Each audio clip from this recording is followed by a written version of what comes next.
Eh bien maintenant nous allons retrouver Clarisse Magnin qui est directrice générale de McKinsey en France. Bonjour Clarisse, Bonjour. Comment vas-tu? Ça va bien? Très bien, très bien. Justement, McKinsey, vous êtes partenaire fondateur Oui, depuis 9 ans. depuis 9 ans de Vivatech, Et chaque année, on publie une belle étude. que j'ai là. Allez.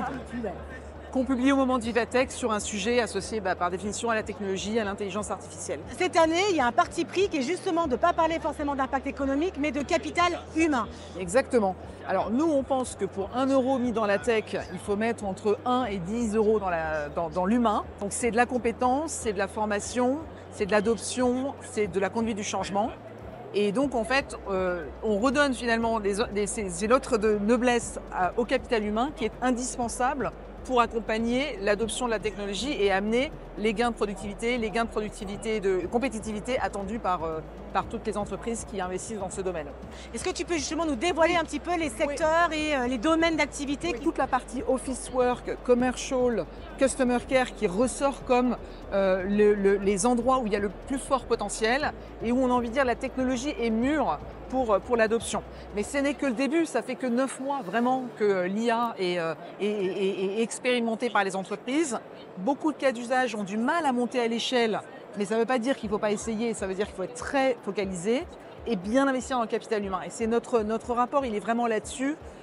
C'est l'intelligence humaine et l'intelligence artificielle qui, ensemble, réussissent à trouver des améliorations de la créativité, de l'innovation, de la productivité.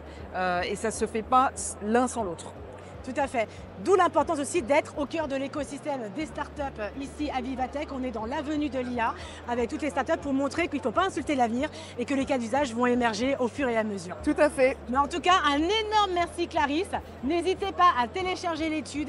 Elle est là, je vous mets le QR code en zoom. Regardez, tac. Voilà, et donc surtout à très bientôt. À très bientôt. Et un très bon Vivatech. Ouais, merci Émilie, à bientôt.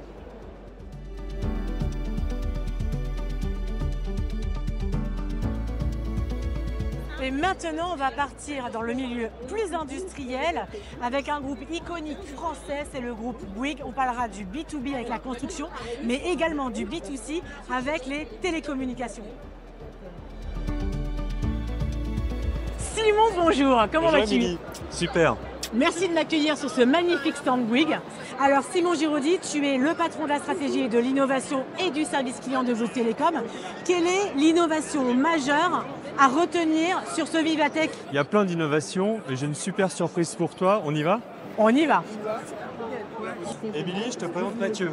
Bonjour Mathieu. Bonjour Émilie, enchanté. Alors il paraît qu'il y a une surprise. Est-ce que tu peux me pitcher ta surprise en 30 secondes? 30 secondes chrono, avec plaisir. L'ensemble ce soir, c'est mettre l'IA générative dans nos décodeurs Télé-B-Box.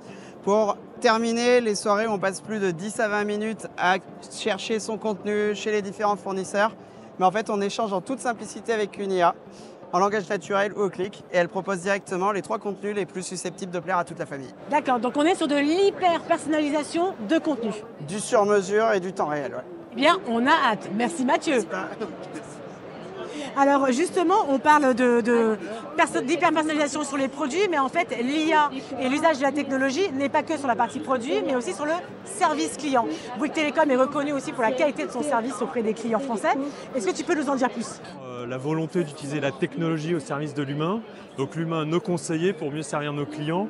C'est une histoire qu'on a écrite ensemble depuis des années et on va continuer en apportant des innovations utiles pour être toujours plus efficace, servir mieux nos clients avec de l'IA générative directement dans nos consoles pour faciliter le travail de nos conseillers. Alors du coup, les prochaines innovations utilisant de l'IA générative, comment tu le vois en tant que patron de l'innovation? Je vois pour directement dans les consoles pour nos conseillers, leur faciliter la recherche pour trouver la bonne info, la bonne réponse, la façon de le dire pour que ce soit simple et clair pour le client et les servir mieux.